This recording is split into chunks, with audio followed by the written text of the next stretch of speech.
So let's join together with a little Om chant. I really love the rolling Oms that we do when we're together, but of course Zoom doesn't help us with that. We can't do it on Zoom. So we'll do the traditional three.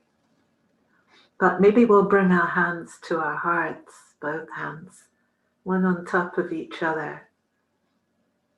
And we'll be able to feel the vibration of the sound with our hands. And we'll know that each of us is feeling that same vibration. And that our hearts truly are bathing in that divine vibration, the same one. So we'll just take a sweet breath in and a sigh out.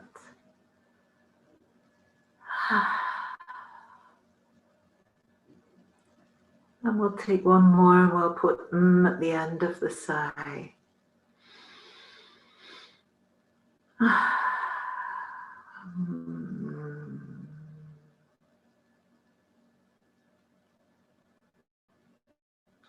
Just begins to lead us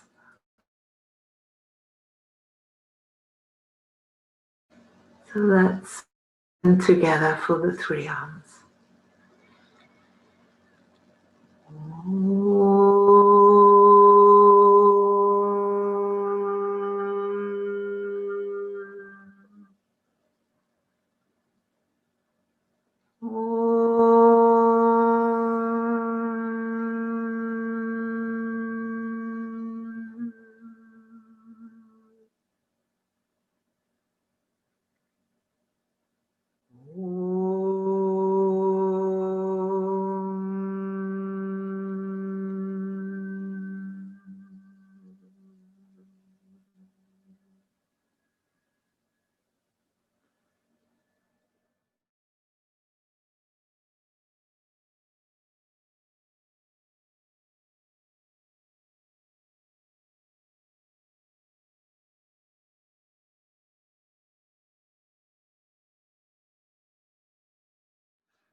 So, a beautiful love poem from God for us. It's called Ask Anything.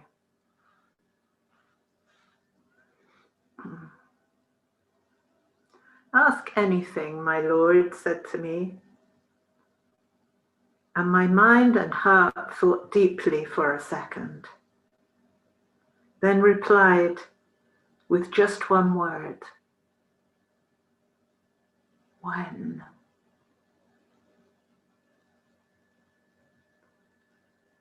God's arms then opened up and I entered myself.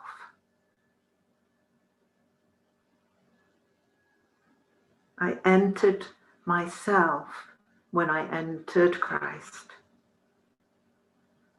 And having learnt compassion along the road, I allowed my soul to stay.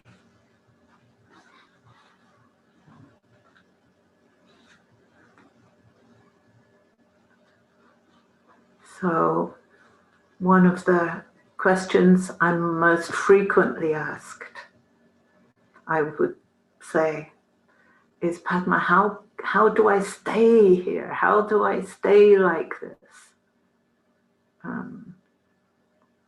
And you know, my teacher, Swami Satchidananda, he was very good at quick answers to questions like that. And he would say, it's simple, don't leave.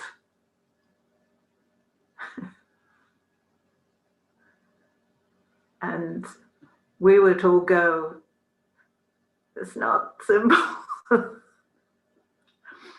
It doesn't seem to be that simple. Actually, it is. The problem is not with the teaching or the technique. It's somewhere closer to home. Yeah.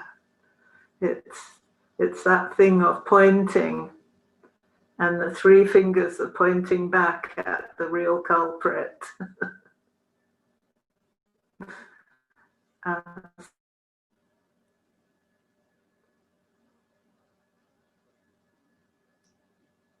I was listening to something the other day, a spiritual teacher, and one of his students asked him, can you help me? I want to give up smoking and I just can't do it. It's so hard. I just can't do it. I need some help. Can you help me? I just don't know how to do it. And the teacher said to him, you do know how to do it. It's simple. You just stop putting cigarettes between your lips. It's simple. That is simple, and you know that. What it is, why it's difficult is because you don't want to do it. Yeah, so that's pretty clear-sighted, isn't it? Just stop putting them between your lips. Yeah. And when we want to, probably some of you might have given up smoking at some point. I did about 150 years ago, long time ago. And it was very hard, but there's no technique, as far as I know, that works. You just have to want to, and then do it. And you have to stick to it. So maybe there's a bit of that when we say, I want to live like this all the time. Padma, tell me what to do. And I say, don't leave.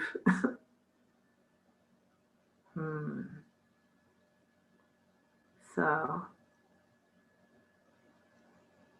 how to find that way to not leave. And there's a bit of a shift in perception, I think, that is helpful here.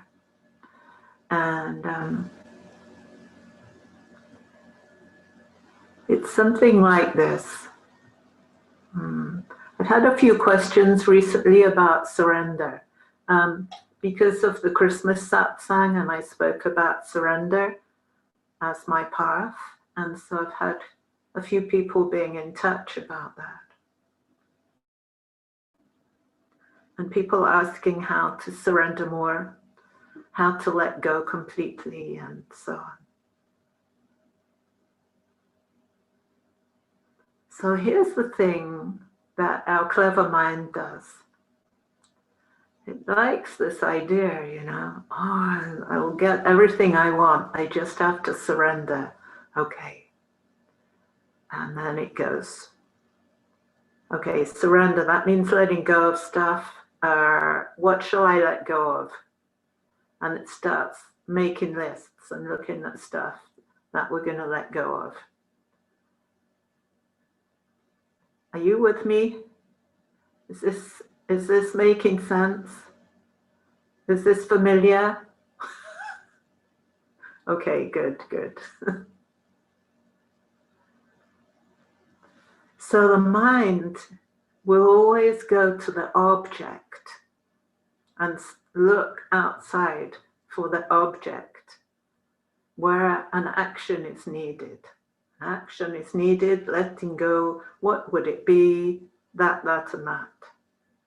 And then I will find all sorts of distractions to help me not do that. and draw it out into a big long movie.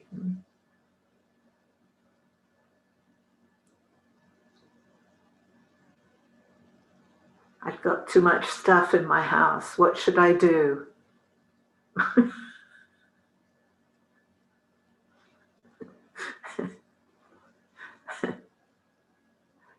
put it out. Yeah. Or in my case, of course, when I had that problem, and I asked God, actually, just in a conversation, walking around my house, going, how to get rid of all this stuff, looking at things. But I was speaking to God. I went away. Some of you know about this. I went away for 3 weeks, and when I came back, my house was empty. God took care of it for me. Most people probably don't want that sort of solution, but I was happy. That's the truth. So we start to look at the objects.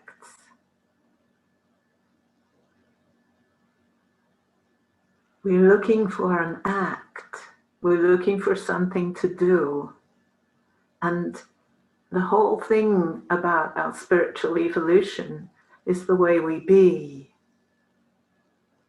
So if we can shift that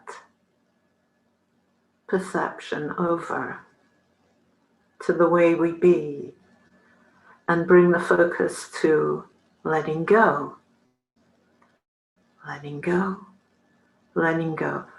Mind says, letting go of what? Where am I letting go of it to? Never mind. Never mind. Focus on the being essence experience of letting go. Letting go.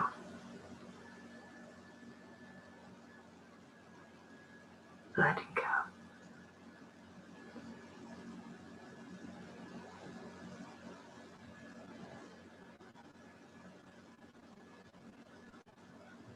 And right there is tremendous spaciousness.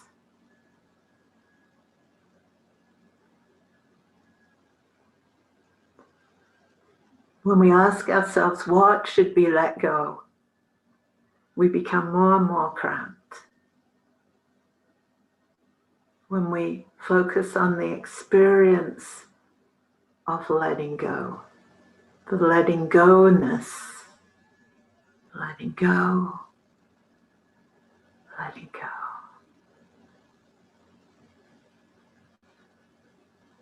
letting go.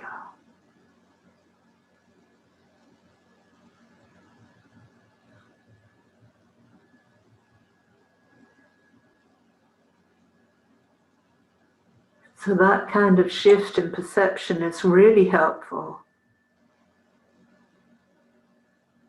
So that shift in perception from the human doing to the human being.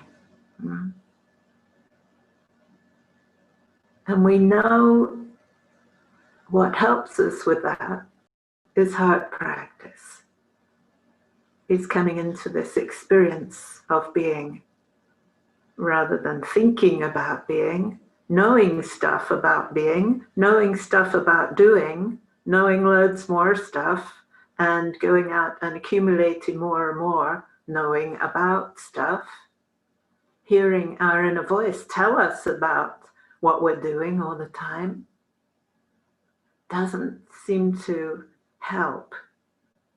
In fact, seems to get in the way a bit. A lot.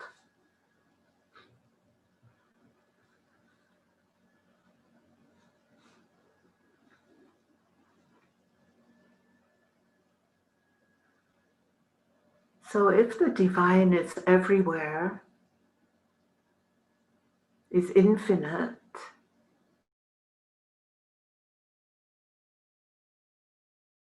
what could possibly be the problem?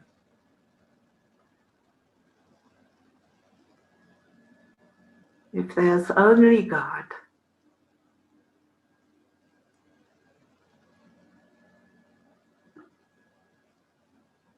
there is no other.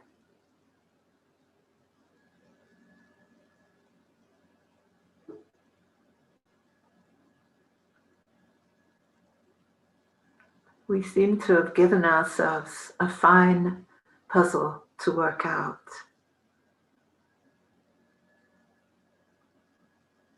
That we can perhaps take some time and space, give ourselves some time and some space, some heart connection, connecting with the experience of letting go, deeper and deeper perhaps. And within that spaciousness, a remembering happens. A remembering where there is no disconnection, there is no separation.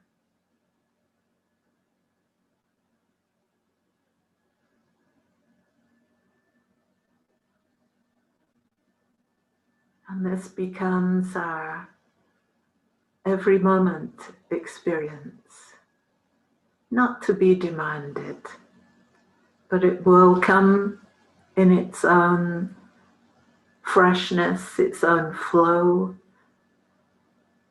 as it makes everything new in every moment. Because the mind will tell us, well, that all sounds really boring actually. But it's the mind that gives us the same stuff over and over and over. That gets us caught in a loop. The circular thinking, the endless returning to the past that the mind is trying to change somehow.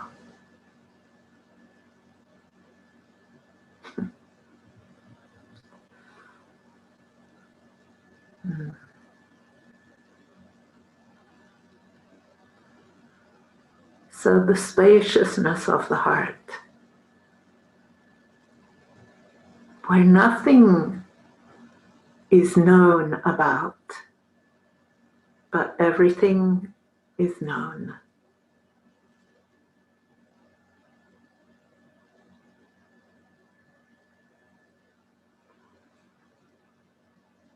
That seems to be a good place to go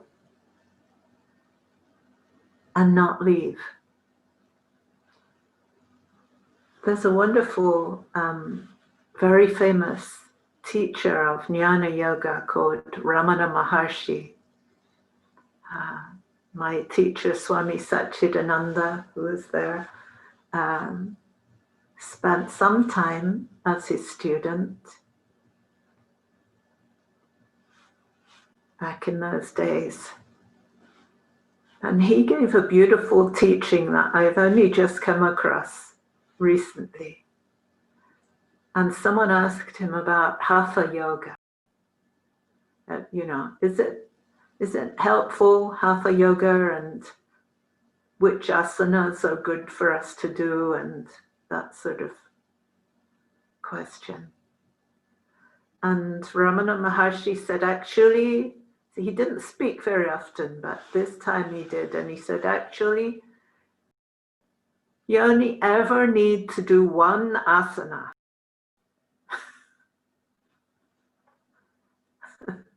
Imagine their eyes were out, their ears were open.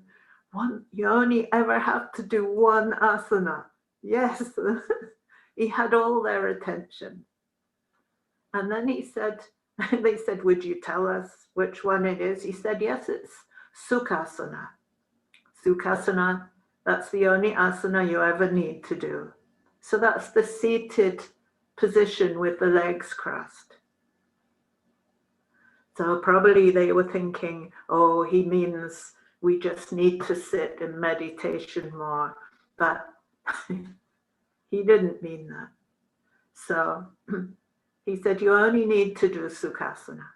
And then he leaned back against the ashram wall. He was outside. He leaned back against the wall. And he said, that's Sukhasana. And they were a bit puzzled. And then he walked inside and he sat down on his cot. And then he lounged. And he said, that's Sukhasana too. And then they were really puzzled. And he said, whatever position my physical body is in, I am always in Sukhasana, seated in the heart. That's the only asana you ever need, to be seated in the heart. It's beautiful, isn't it? Yeah. And it's a very good way for us to remember it. When the mind wants to be very busy, and we can remember that this great saint said there's only one asana you need, seated in the heart.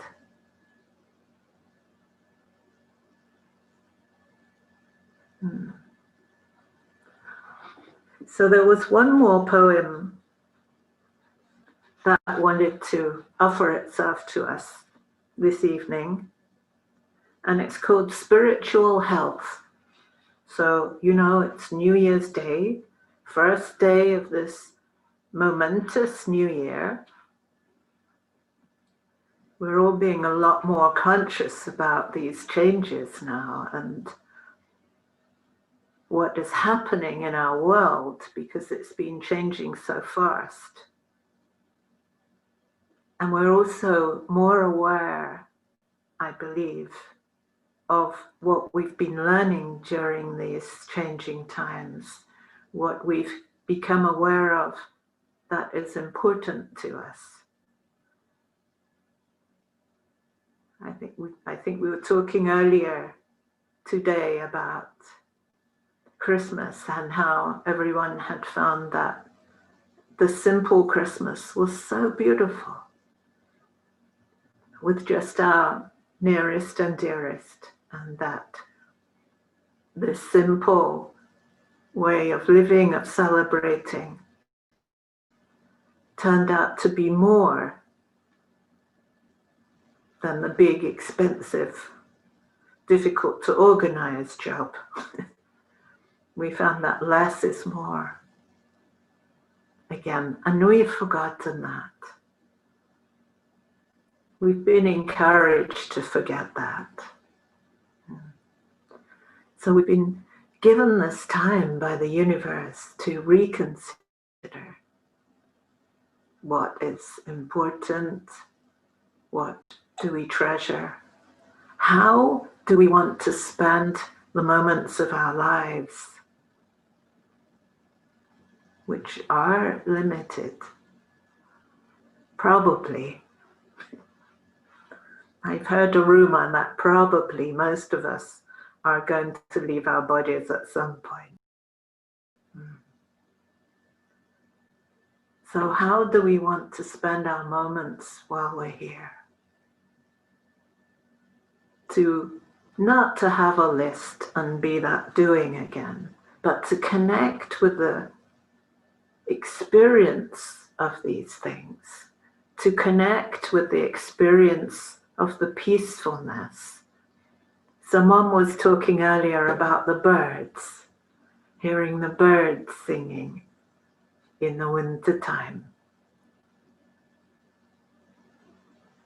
Connecting with that experience, the stillness in the early morning, this sense of potency that is there in the deep midwinter, which is holding the potential. And we are in this moment now, really, I think, of unknowing. No one really knows. We've been through it for the last 9 months, I think it is now, with the pandemic, things changing. And now we have no idea what's next. Everyone is saying, we just hope it'll be better. So we have no idea what is coming, how things are changing. And this is wonderful. people are trying to find ways to be certain because the mind likes certainty. Nothing is certain except change. That's it, darling. I'm sorry. I'm speaking to the mind now, my mind. The only certainty is change.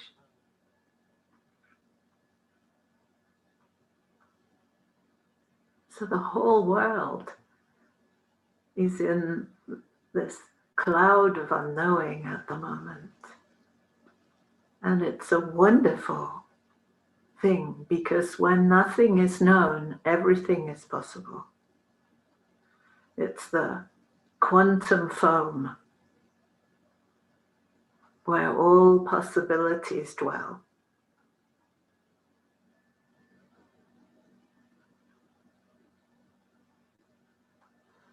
And perhaps we are important in this. What do you think?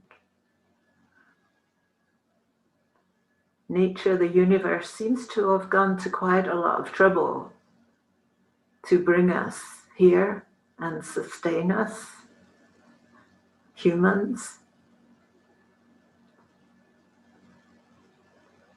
Sometimes we seem to try very hard to get rid of ourselves, but we're still here.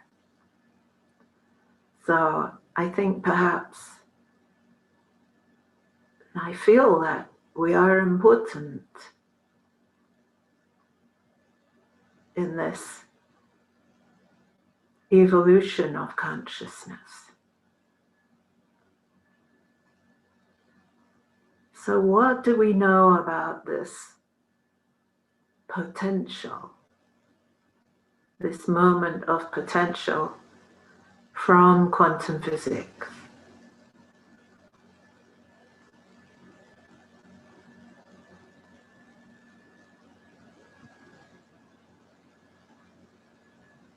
I probably don't want to go into all the science of it, and you probably all go home or fall asleep. But there's a tremendous part that is played in quantum physics by what they call the observer. The presence, just the presence of an observer affects the outcome. So here we are as the whole world in this poignant, potent moment, this quantum moment, ready for a leap, perhaps, or a flow, or an organic blossoming. And if we see ourselves as playing the part of the observer in this quantum scenario, that's really very important. The whole world is at home right now, being more quiet and introspective than normal, we might say. So I think we have a job to do. And it's about how we be, as I was saying before. How we are in ourselves, our connection, our heart connection with God, the divine, the universe, the all that is, Mother Nature, however we like to call what is greater than us.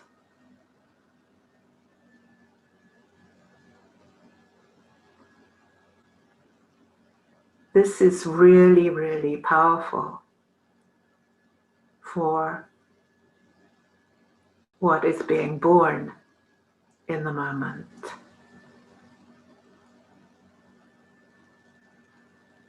So this also might help us might help the mind join in? Oh yes, I have an important job. It is to stay in the heart. Because the whole world needs me to do it. That's how the darling mind works.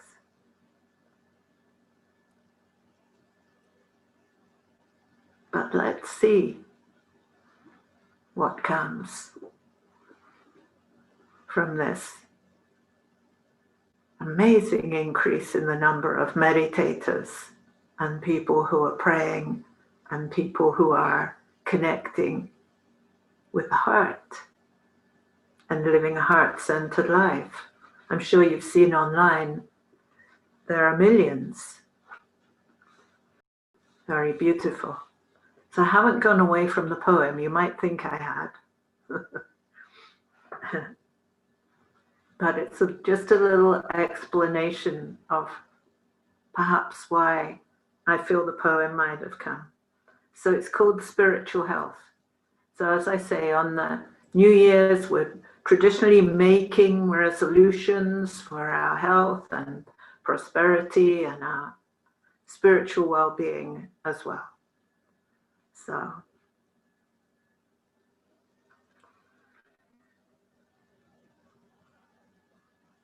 So this poem says, a good gauge of spiritual health is to write down the 3 things you most want.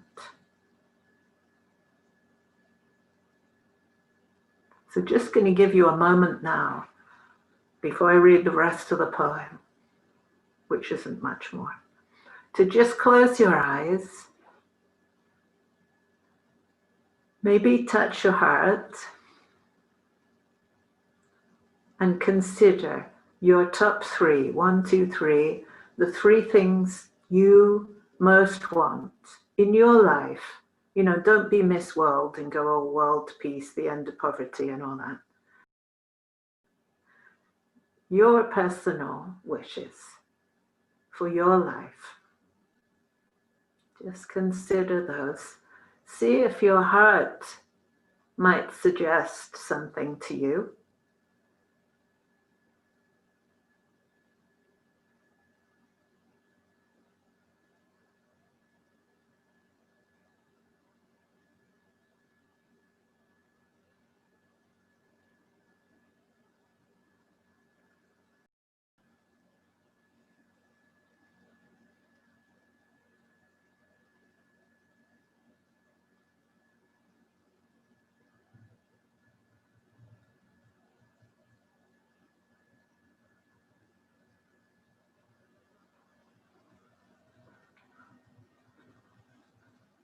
So, do you have 3?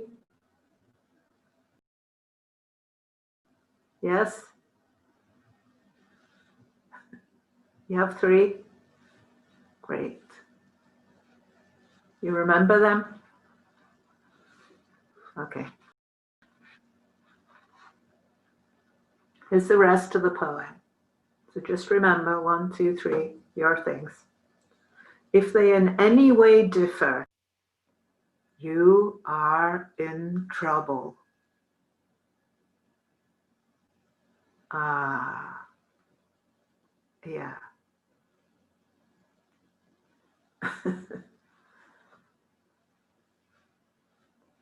So that's a helpful thing to contemplate, because if they do in any way differ in their essence, they're going to, once they come out into the world, it's going to be like a herd of wild horses all going in different directions, dragging you with them. I think we've all had that experience at some time, probably. So a helpful thing to do is to sit with the 3 things in the heart. Just sit in the cave of your heart, the temple of your heart, however you like to see it, the cozy sitting room, sofa, armchair of your heart.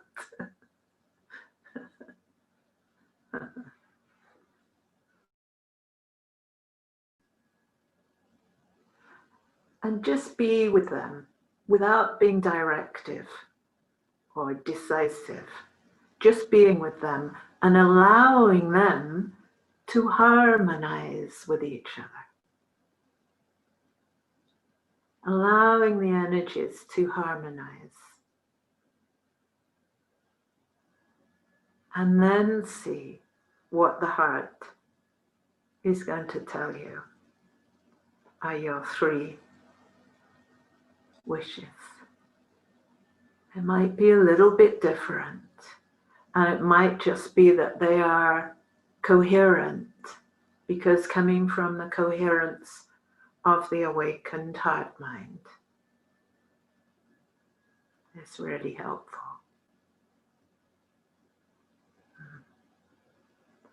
And if we are doing that, experiencing that, and living that,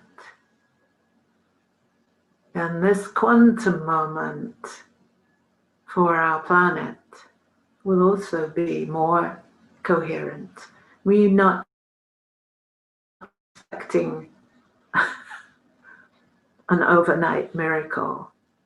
Well, we could, why not? We open to that.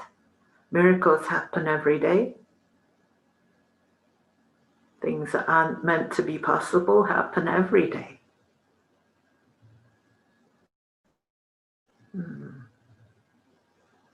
That's what should be on the news. Not that someone was murdered. They should be telling the miracles that happen. Yeah, that would be good.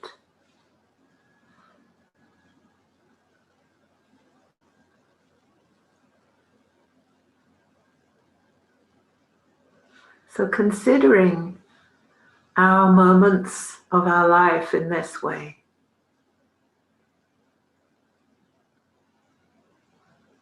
can be really helpful for helping us to stay, for helping us to not leave. So the more we're doing this, the stronger it gets. And the more we actually want to. So at the moment, we're probably like the guy with the cigarettes. He did know how to stop, but he didn't want to. Not enough. Not really. When you really want to, you stop.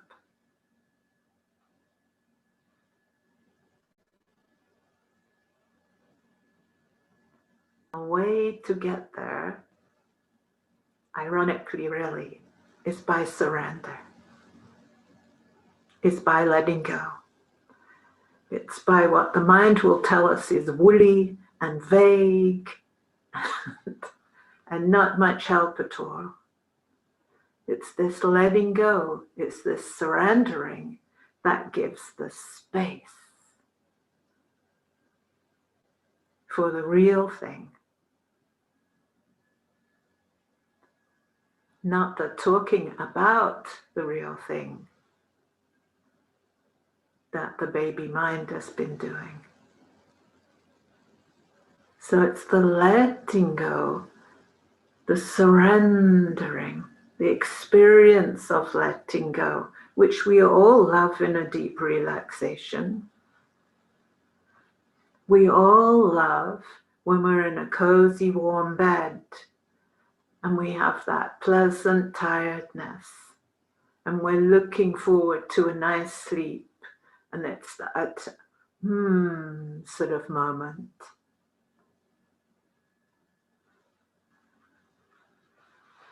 So we like the letting go then. I know some people like in the morning. I think they like it more in the morning. When waking up and you've got 10 more minutes in bed. Is that really delicious? I know people tell me, I fell asleep 3 more times in the 10 minutes and woke up. It was so gorgeous. The letting go, falling asleep, waking up, falling asleep again. So we love letting go. And as we do it to go to sleep, paradoxically, on the spiritual level, we need to have that same kind of letting go in order to wake up. The same kind of letting go that we have to let the physical body and the mind sleep. And when we are asleep, there's a part of us that is still awake. And that's the part that knows how well you slept.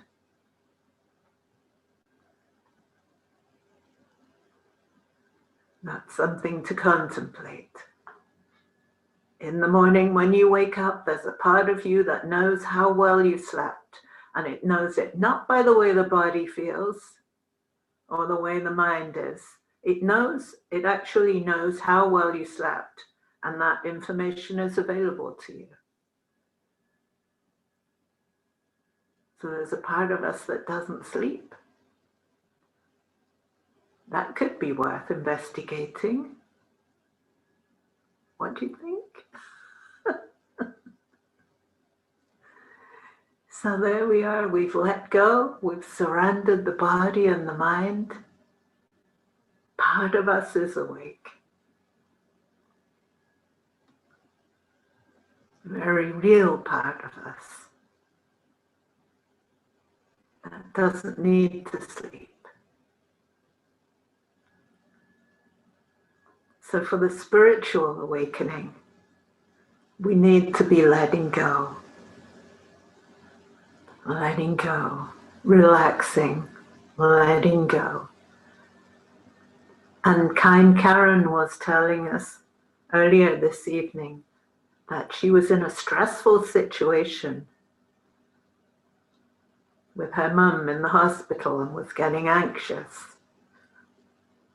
Could hear her heart pounding and said, wait, I think I have some resources for this. Touched her heart and began to breathe deeply. Heart breaths.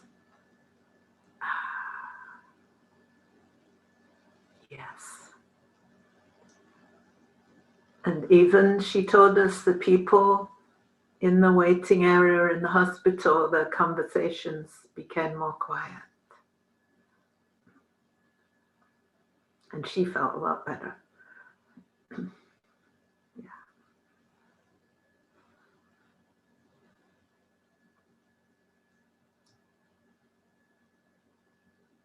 So coming back, not leaving, noticing what it is that draws consciousness away. We only can do that afterwards. Because if we were aware of it at the time, we wouldn't leave, right? But gradually, by strengthening this kind of awareness, this kind of focus, that's another thing that comes with all of this relaxing, letting go, expansive spaciousness. The paradox happens. We become focused like a laser beam at the same time.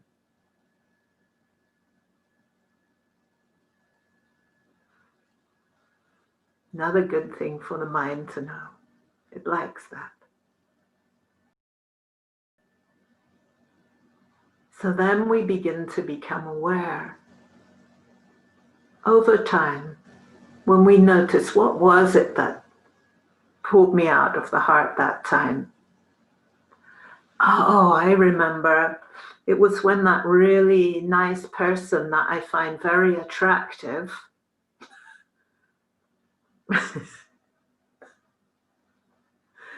told me how beautiful I was looking or how handsome I was looking.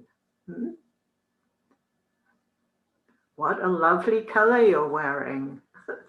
You're looking very well, all of that.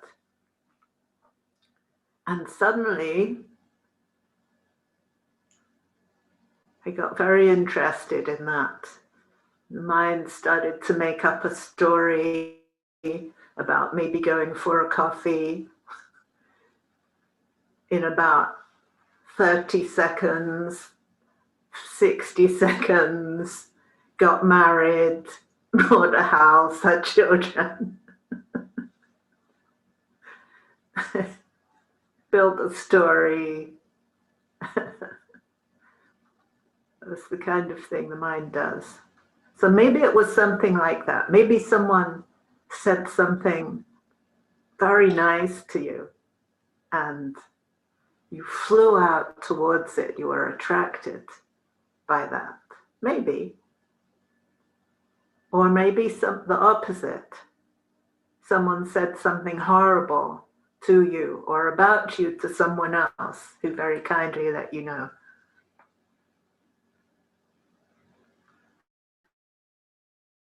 You know that person who says to you, I think you ought to know this. So-and-so said such and such. Great service they do for us all.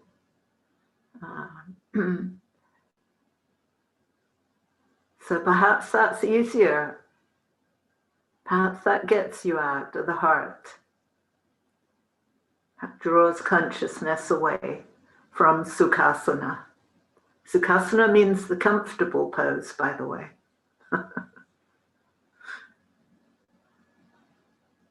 Sukha is comfort, easeful, taking your ease, sitting in the heart. Someone said something bad about you, vroom. So, lots of other things can be. That's a simple example, one way or the other, of the same thing, someone speaking. It can be many other things. So it can be helpful sometimes to notice, what was that happened there? And at some point, we can become aware of the process beginning. We're in Sukhasana, the machine is revving up, it's about to take off for Mars, Jupiter, some other galaxy. And at that point, you become aware of it. And you say, oh no, I'm just staying here. You go, my friend. You fly off to Jupiter and Mars. I'm staying here in Sukhasana, sitting in the heart. And it happens once. It can happen again and again. And finally, the remembrance is always there. Smaranam, it's called in Sanskrit. Some swamis take that as their lifetime practice. Remembrance. Remembrance. This is what they mean by remembrance. Remembrance. Remembrance.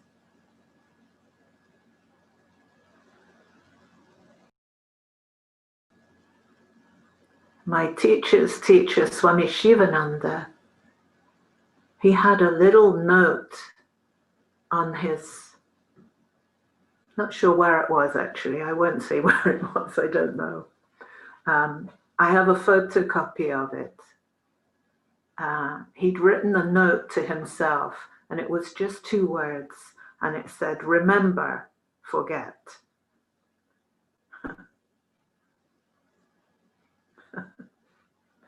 Remember, other stuff, forget.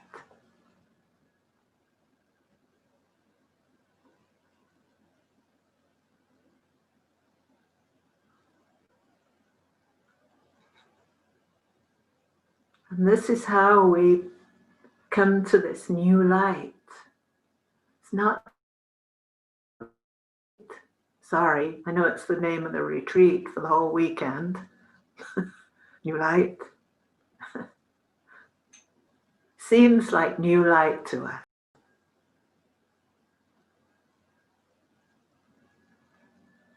Like when Karen came to her heart and the whole situation seemed so different. Someone recently was telling me that they'd had a bereavement in the family and they were overwhelmed by deep feelings of grief. And they felt completely overwhelmed and found their hand touching their heart. And they were astonished to find the overwhelming feelings had disappeared. So they did a little experiment and came out of Sukhasana, and the tumultuous feelings were still there, and came back to the heart. Peace. So we can know that the emotions and the thoughts are not being suppressed. They're there. Come out, they're still there.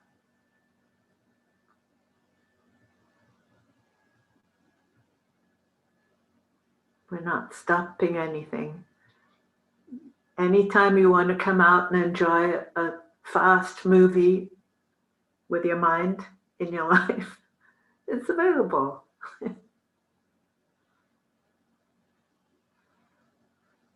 But this deep peace, the Sukhasana of being seated in the heart,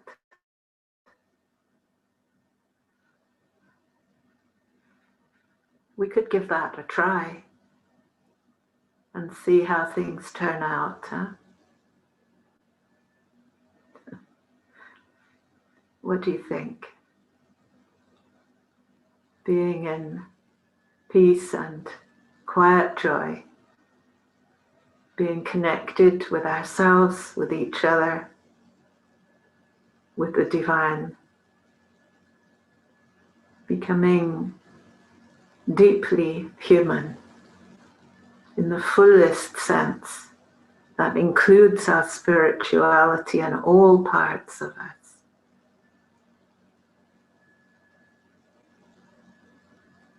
How would that be?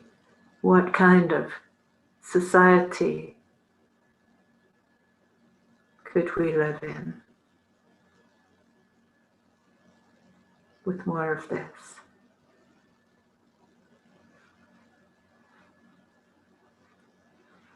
So as I say, the light is always there. The light of love itself. It's always there. What is new is our perception, is our potential of capacity to perceive and receive. That's what changes. That's what's new.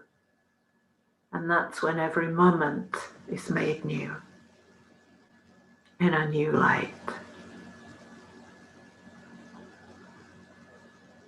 And what do we need to do? Very little.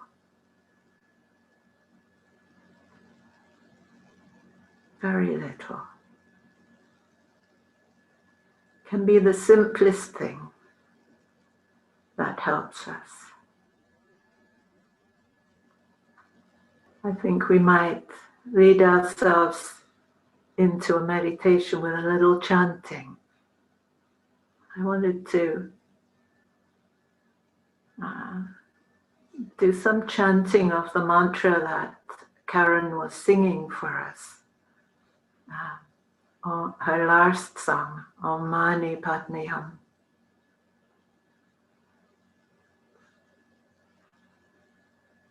Just such a simple thing, and let's see where it takes us.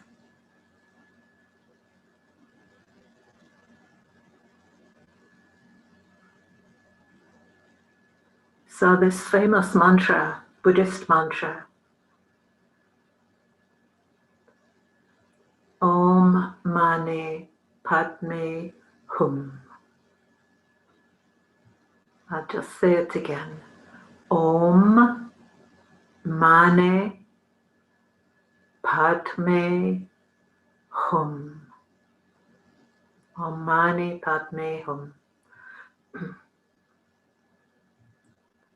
So as we know, mantras are the essence, the vibration of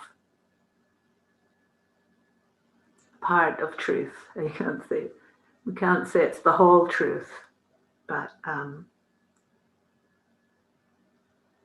it certainly is truth. From one perspective, one dimension perhaps. But through this essence, this vibration, we can come to know it. How do we know it? Does the mind know what it means? No, it doesn't have a clue. But it becomes involved, it becomes drawn into the vibration.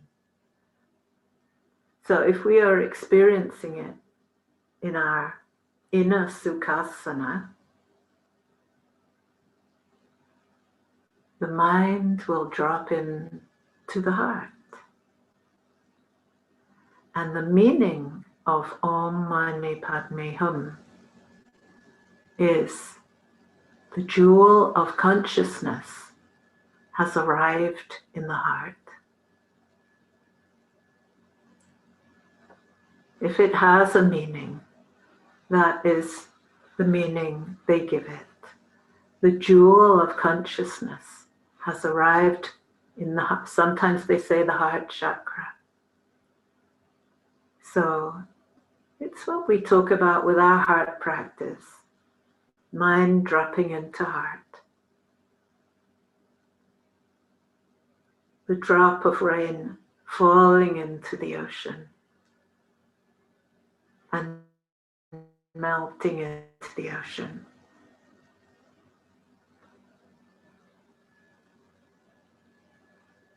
The awakened heart mind. The awakened heart mind, the Buddhists call it bodhicitta. Bodhicitta. Yeah. So, you know, the practices that we do, they're not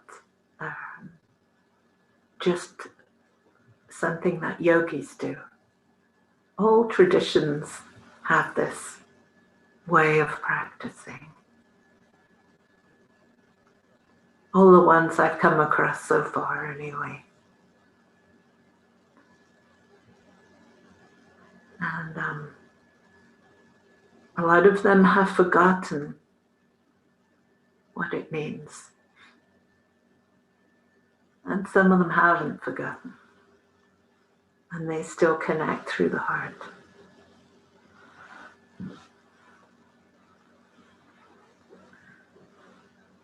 So we'll just invite the body to get comfortable for a little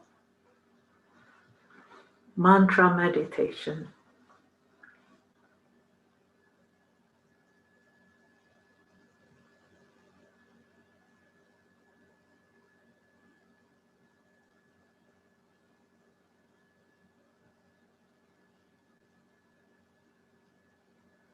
Letting the eyes gently close.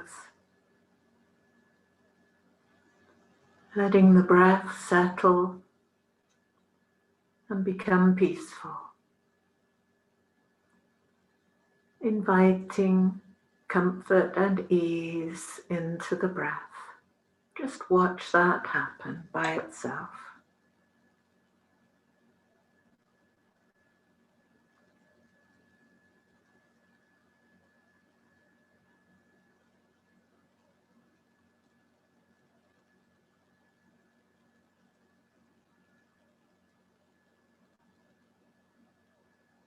Inviting the comfort and ease into the body. The peaceful breath flowing through the peaceful body. Noticing the parts of the body that are letting go of long held tension. As the comfort and ease flows through the body with the breath. The gentle breath, breathing the gentle body.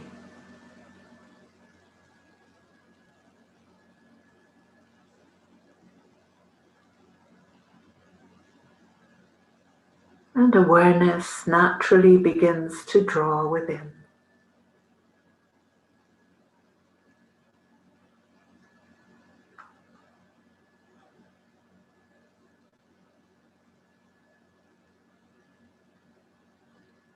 Awareness, consciousness, coming to its sukhasana, its easeful, seated in the heart position.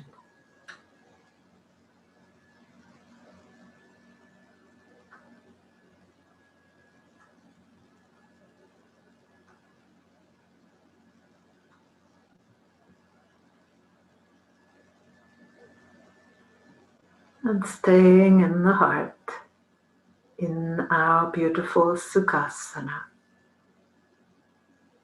we'll chant a little mantra together. I'll begin, and you can simply join in when you're ready, either out loud, which I would recommend, or silently if you prefer.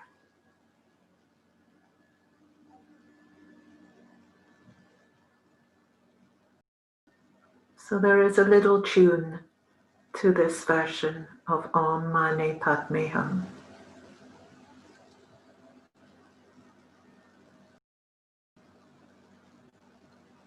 Om Mani Padme Hum. Om Mani Padme Hum. Om Mani Padme Hum. Om Mani Padme Hum. Om Mani Padme Hum. Om Mani Padme Hum. Om Mani Padme Hum. Om Mani Padme Hum. Om Mani Padme Hum. Om Mani Padme Hum. Om Mani Padme Hum. Om Mani Padme Hum. Whispering. Om Mani Padme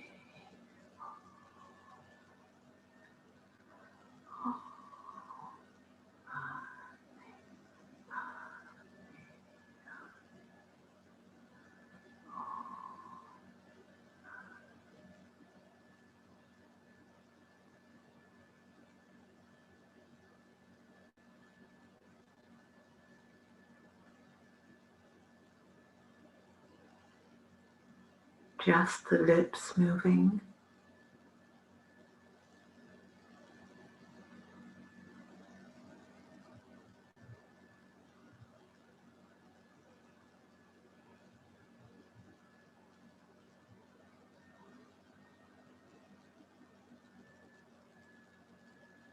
And silently in the heart, listen to the mantra singing itself in the silent spaciousness of the heart.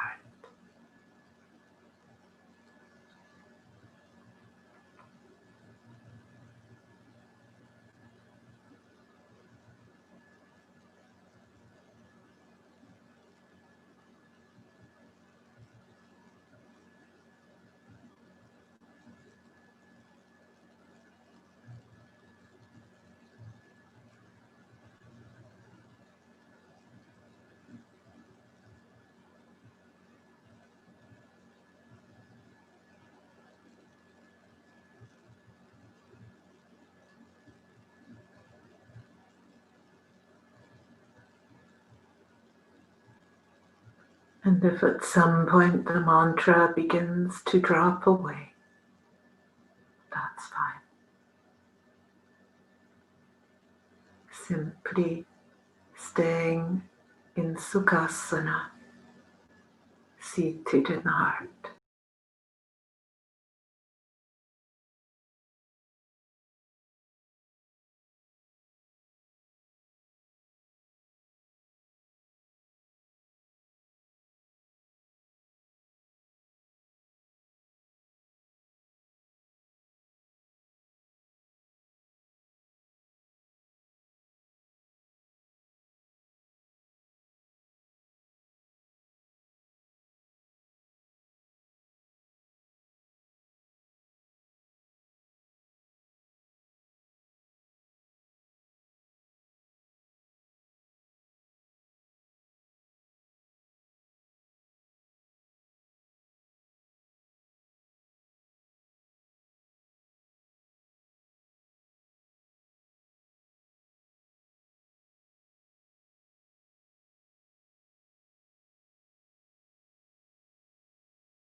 Om Mani Padme Hum. Om Mani Padme Hum. Om Mani Padme Hum. The jewel of consciousness has reached the heart's lotus.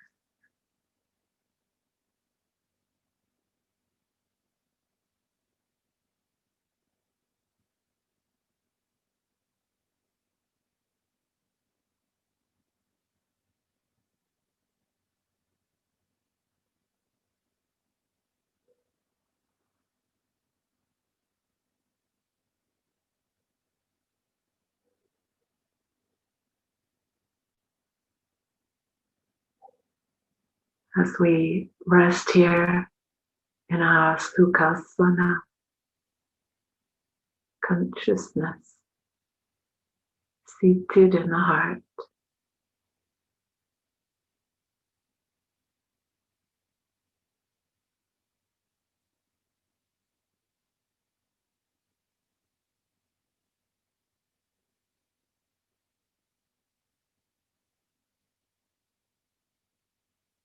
letting go, letting go,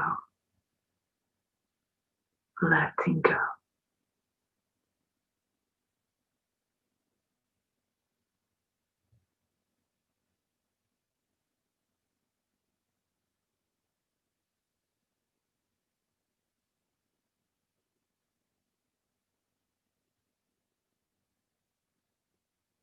As we stay here in this only pose we'll ever need, seated in the heart, a deep compassion arises for all those not yet here,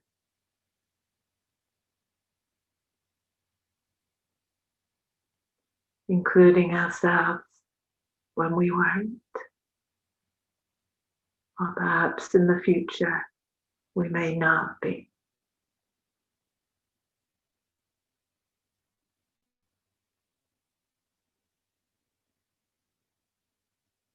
But this deep compassion arises in consciousness itself and includes and holds everyone and everything in all places, in all times.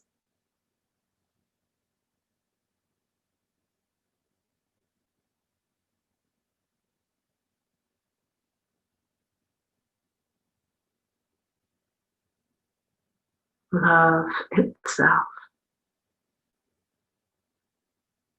holding us all in deep, compassionate love.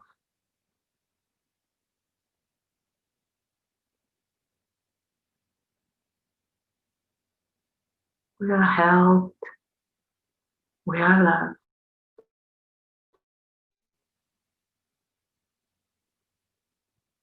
we are love.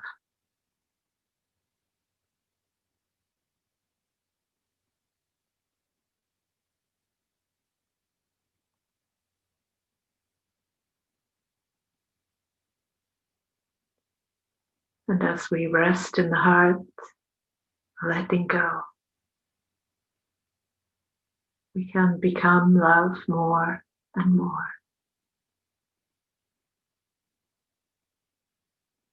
And allow love to flow through us and accomplish everything.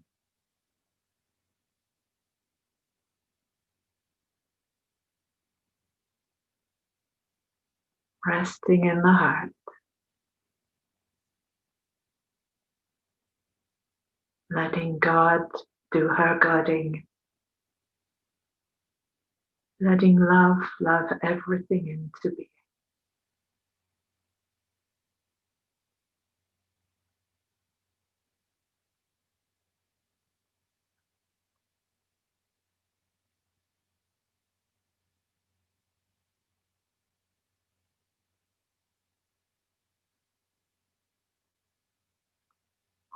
Shanti, Shanti, Shanti.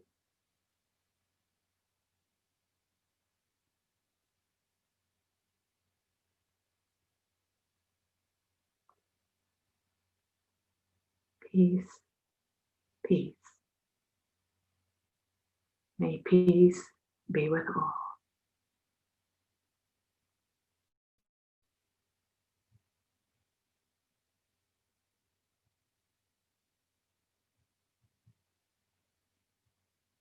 May every heart know themselves, ourselves. May we all know ourselves as this peace, this quiet joy, this radiant light, and unconditional, compassionate love.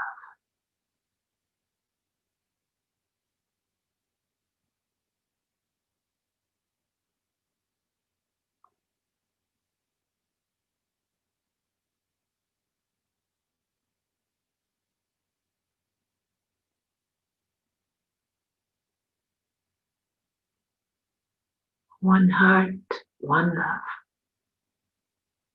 all one, same one, all one. Jai Shri Sadguru Prem. Jai.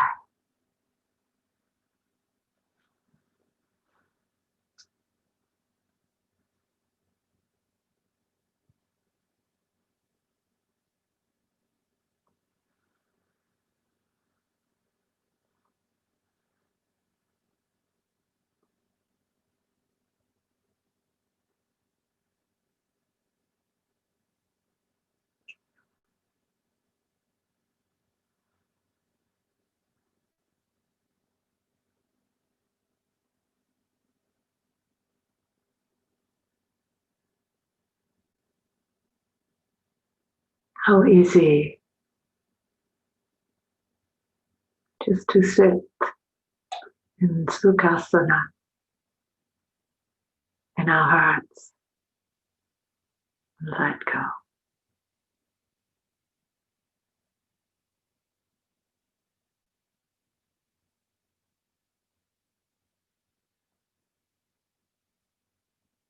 What is letting go is everything that's in the way.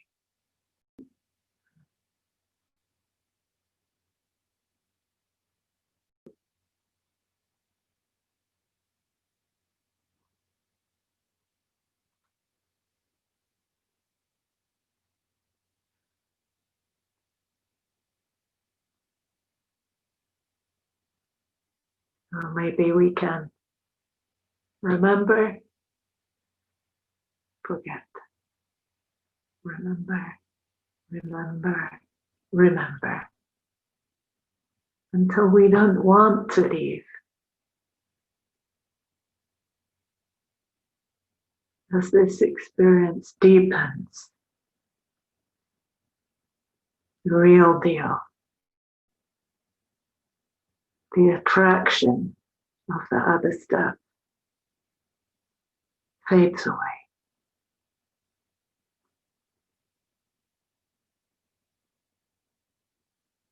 And we still are effective and efficient in our daily lives.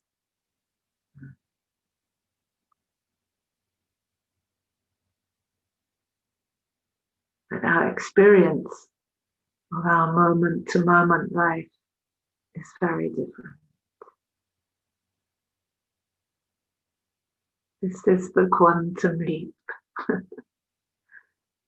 change of perception that makes everything new in every moment.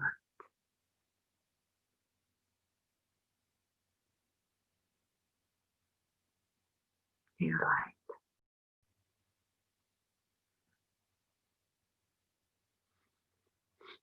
Thank you so much